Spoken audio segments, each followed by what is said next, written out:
Welcome back to my channel అండి. ఈ రోజు నేను గోంగూర పప్పు చేయాలనుకున్నాను. కుండలో చేయాలనుకున్నాను, మామూలుగా కుక్కర్లో పెట్టి కాదు, కుండలో చేయాలను. పాతకాలంలో కుండలో చేస్తుంటాం కదా, అలా కుండలో చేయాలనుకున్నాం. ఈ కుండలను పప్పు ఇదిగో ఇట్లా గోంగూర, ఇదిగో పుండుకూర అండి. పుండుకూర అంటాము, గోంగూర అంటామండి. ఇది మా సైడ్ అయితే పుండుకూర అంటారు, వేరే సైడ్ అయితే గోంగూర అంటారండి. దీనికి కావాల్సిన పదార్థాలు చూద్దాం రండి. ఇదిగో కందిబ్యాళ్ళు 1 గ్లాసు, గోంగూర, ఇదిగో గోంగూర అండి. బాగా కడిగేసి బాగా నీట్గా ఇలా పెట్టేసుకున్నామండి. బుర్రల గిన్నెలో పెడితే నీళ్ళన్నీ దిగిపోతాయి అన్నమాట. మొత్తము ఇలా కడిగి పెట్టేసుకున్నాము. దానికి ఇదిగోండి పచ్చిమిరపకాయలు, కరివేపాకు, కొత్తిమీర, ఎల్లిపాయలు, జీలకర్ర అండి. ఈ గోంగూర పప్పుకి కాంబినేషన్ దాంట్లో నంచుకో తినడానికి జీలకర్ర మిరపకాయలు చేయాలనుకున్నామండి. జీలకర్ర మిరపకాయలు ఇదిగోనండి. జీలకర్ర మిరపకాయలు, ఎల్లిపాయలు, జీలకర్ర, ఈ 3 కావాల్సింది దీనికి. ఈ గోంగూర పప్పు అయ్యే లోపల తర్వాత ఇది చేసుకుందాము. ఇది సైడ్ పెట్టేస్తాం. ఇదిగో బ్యాల్ వేసి ఇలా కడిగేసుకుందాం ముందు. కందిపప్పు ఇలా కడిగేసుకుందాం ముందు. ఇలా కుండలా చేసుకుంటే పప్పు బాగా టేస్ట్గా ఉంటుందన్నమాట, రుచిగా ఉంటుందన్నమాట. ఎప్పుడు మామూలుగా కుక్కర్లో చేసుకుని అన్ని చేసుకునేది అనుకుంది, అప్పుడప్పుడు ఇలా చేసుకుంటే బాగుంటుంది అనమాట. ఇది ఇదిగో నీళ్ళు వేసి దీన్ని మరిగిద్దాం. స్టవ్ వెలిగిద్దామండి. ఇదిగో నీళ్ళు వేసి ఇలా మూత పెట్టేస్తాము. ఈలోగా మనము ఈ బ్యాళ్ళు ఉన్నాయి కదా, ఈ బ్యాళ్ళు వేసి కడుక్కుందామండి. ఇవి ఇలా 1-2 సార్లు కడిగేసి పెట్టుకుందాం ఈ బ్యాళ్ళు.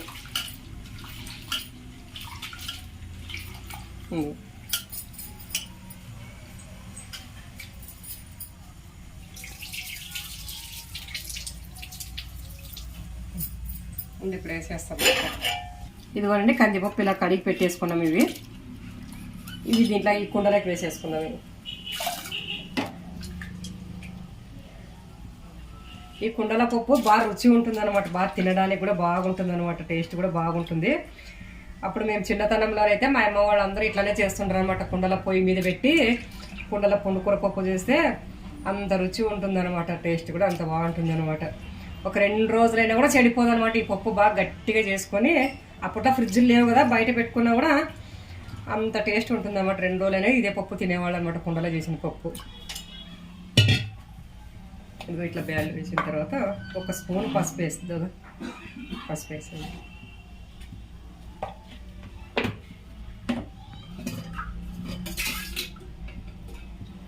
1 స్పూను నూనె వేస్తాం.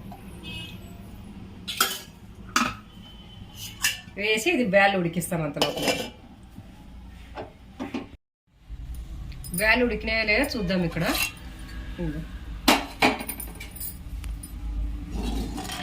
చూడండి, మెత్తగా ఉడికిపోయినాయిగా, ఎంత మెత్తగా ఉడికిపోయినాయి చూడండి మొత్తము.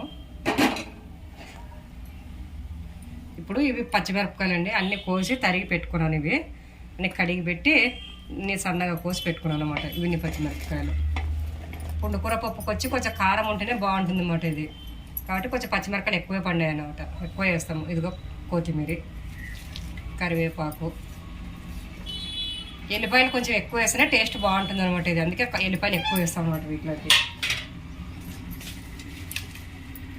ఇదిగో గోంగూర ఇది పెట్టేస్తాము ఇదంతా మొత్తం.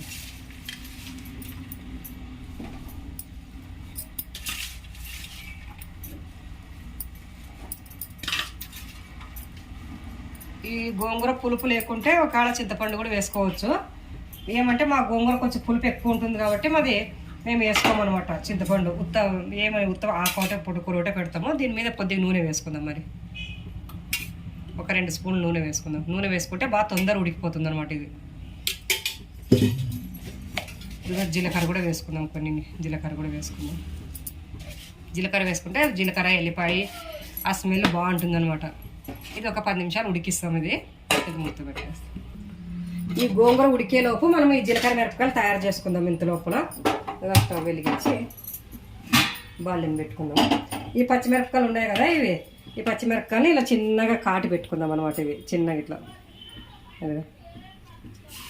ఇలా మొత్తం పచ్చిమిరపకాయలన్నీ ఇలా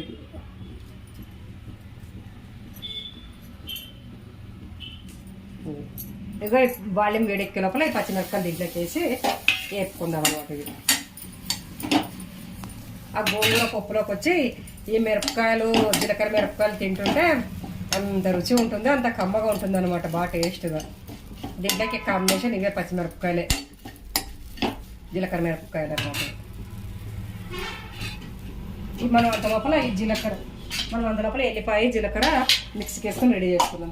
అవి కొద్దిగా మధ్య లోపల మిక్సీకి వేసుకుందాము. ఇక ఎల్లిపాయలు, కొద్దిగా జీలకర్ర, ఇదిగా ఇంత జీలకర్ర, ఉప్పు కొద్దిగా దానికి తగినంత, ఎక్కువ వద్దు, కొంచెం పడుతుంది, ఎక్కువ పట్టదు. ఆ మధ్య లోపల మనం మిక్సీ పట్టేసుకుంటాం. ఇదిగో పచ్చిమిరపకాయ ఇట్లా లైట్ వేగిన తర్వాత కొద్ది నూనె వేసుకుందాం. ఇప్పుడు ఒక 2 స్పూన్ల నూనె.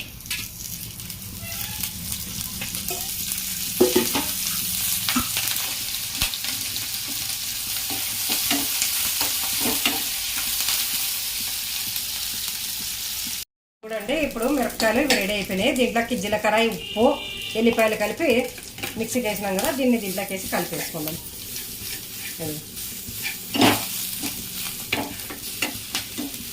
అంతా ముద్ద అయింది, ఎందుకంటే ఎల్లిపాయలు వేసినాం కాబట్టి అంత కొద్ది ముద్ద అయింది. ఏం కాదు, కొంచెం కలిపేస్తే ఇలా బాగా అంత మొత్తం మిరపకాయలకు అన్నిటికీ పట్టుకుంటుంది అనమాట. ఇట్లా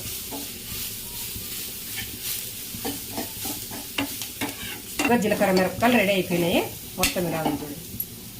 ఇలా స్టవ్ ఆర్పేసి ఒక 2 నిమిషాలు మూత పెట్టేస్తే మగ్గిపోతుంది అనమాట, బాగా మెత్తబడిపోతాయి అనమాట. మూత పెట్టేస్తాం. పప్పు ఉడికిందో లేదో చూద్దాం ఇప్పుడు. ఇక్కడ చూడండి, ఇప్పుడు ఇదిగో అంతా ఉడికిపోయింది, పప్పు మొత్తం ఉడికిపోయింది అనమాట. ఎంత మెత్త ఉడికిపోయింది చూడు. మనం పొయ్యి మీద పెట్టినప్పుడు కుండ కదా చాలా టైం పడుతుంది అని మనం అనుకుంటాం, కానీ అట్లా ఏం లేదు, తొందరగా ఉడికిపోతుంది. ఏమంటే కుక్కర్లో 10 నిమిషాల్లో అయిపోతుంది, 5 నిమిషాలు 10 నిమిషాలు, ఒక 20 నిమిషాల టైం అంతే. ఇది తొందర అయిపోతుంది అనమాట. స్టవ్ ఆపేసి మనం పప్పు రాముకుందాం. ఇంకా ఇదిగో ఉప్పు వేసుకుందాం. ఇదిగో ఇక్కడ చూడండి, ఇప్పుడు ఇది కుండ దించిన తర్వాత కూడా ఈ కుండ వేడికి పప్పు అలానే ఉడుకుతాం చూడు. ఇదిగో అంటే అంత వేడిగా ఉంటుంది అనమాట. ఈ కుండ వచ్చి ఒక్కసారి వేడి అయిందంటే తొందర చల్లబడదు అనమాట. కాబట్టి తొందర ఉడికిపోతాయి అనమాట. ఏమన్నా కానీ మనం ఏమో అనుకుంటామంటే తొందర ఉడకదేమో మనం అనుకుంటాం, అట్లేం లేదు. చూడు, దించి కూడా 2 నిమిషాలు అయింది, పప్పు అలానే ఉడుకుతా ఉంది చూడు. అంత వేడిగా ఉంటుంది అనమాట కుండ వచ్చి. మనం పప్పు గుత్తా రాముకుందాం. పప్పులో మెల్ల నిదానంగా రాముకుందాం, ఎందుకంటే ఇది కుండ కదా, మనము పగిలిపోతుంది అనమాట. కొంచెం నెమ్మదిగా ఇలా రాముకేసుకుందాం. కొంచెం ఎక్కువ ఒకసారి రామేసుకుందాం కదా, తీసేసుకుందాం. ఇంకా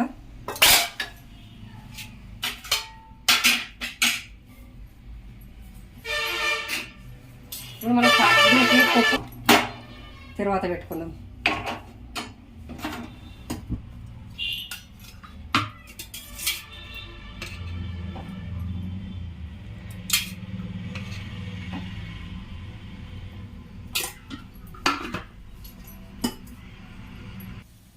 ఎల్లిపాయలు,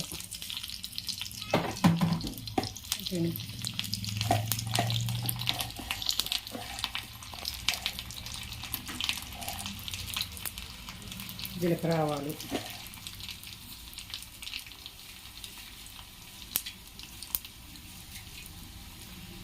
ఎండుమిరపకాయలు,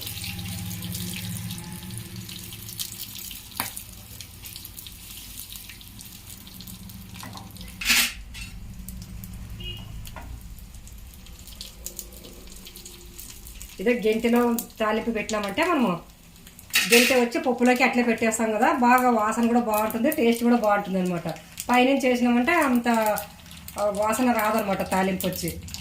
పైన వేరే దాంట్లో పెట్టి వేరే దాంట్లో వేస్తే, ఈ గెంటె వచ్చి ఈ కుండలోకే పెట్టేస్తాం అనమాట. ఇది అది శబ్దం వచ్చి ఆ వాసన టేస్ట్ బాగుంటుంది అనమాట. ఇప్పుడు దీంట్లో పెట్టేసుకోండి, పప్పులోకి పెట్టేస్తాం.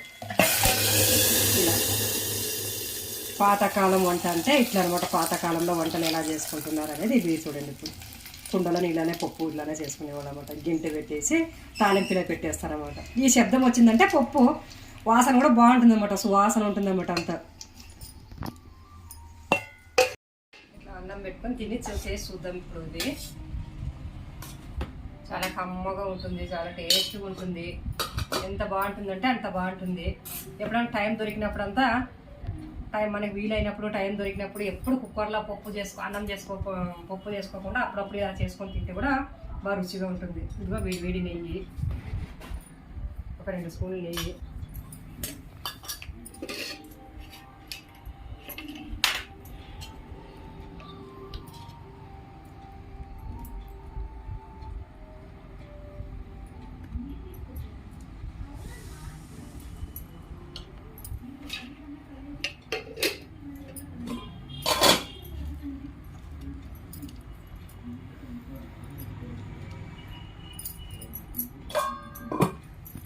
చూడండి, వేడిగా నెయ్యి, అన్నము, వేడి అన్నము, జీలకర్ర మిరపకాయలు, ఇలాంటి పుండుకూర పప్పు ఈ కుండలు చేసుకుని ఇట్లా తింటే ఎంత కమ్మగా ఉంటుందంటే అంత కమ్మగా ఉంటుంది అనమాట. ఇప్పుడు కాలంలో ఏముందంటే కుక్కర్లో 10 నిమిషాల పప్పు చేసేసుకుంటారు. 10 నిమిషాల పప్పు చేసుకుంది తొందర అయిపోతుంది. ఇప్పుడు ఏమంటే టైం దొరకదు కాబట్టి కుక్కర్లో చేసుకుంటారు, కంపల్సరీగా తప్పదు. ఏమంటే ఎప్పుడైనా టైం దొరికినప్పుడు అంతా ఆ పప్పుని ఇట్లా కుండలో చేసుకుని ఇట్లా తింటుంటే టేస్ట్, పాతకాలం టేస్ట్ కూడా మనకి బాగా అనిపిస్తుంది అనమాట. పాత మెమోరీస్ అన్నీ అప్పుడు ఇలా చేసుకుని తింటుంటాం కదా అనేది ఒక మనిషికి జ్ఞాపకాలన్నీ వస్తుంటాయి అన్నమాట. అందుకే ఒకసారి టేస్ట్ చేసి చూద్దాం రండి ఎలా ఉంటుందని. చాలా బాగుంటుంది అసలుకి. దీంట్లోకైతే ఈ పుండుకూర పప్పుకి, జీలకర్ర మిరపకాయలకైతే కొర్రన్నం కూడా బాగుంటుంది అనమాట. కొర్రన్నం కూడా చేసుకుంటాం అప్పుడు కావాలన్నప్పుడు. ఇంకా ఇలాంటి ఇట్లా మిరపకాయలు వేసినాం కదా, ఇట్లా వట్టి మిరపకాయలు, ఈ మిరపకాయలు కూడా ఇలా పెట్టుకొని తింటే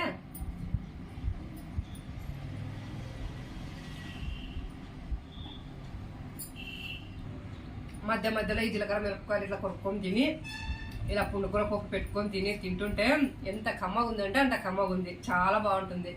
కాబట్టి మా వీడియో మీకు నచ్చినట్లయితే లైక్ చేయండి, షేర్ చేయండి, సబ్స్క్రైబ్ చేసుకోండి.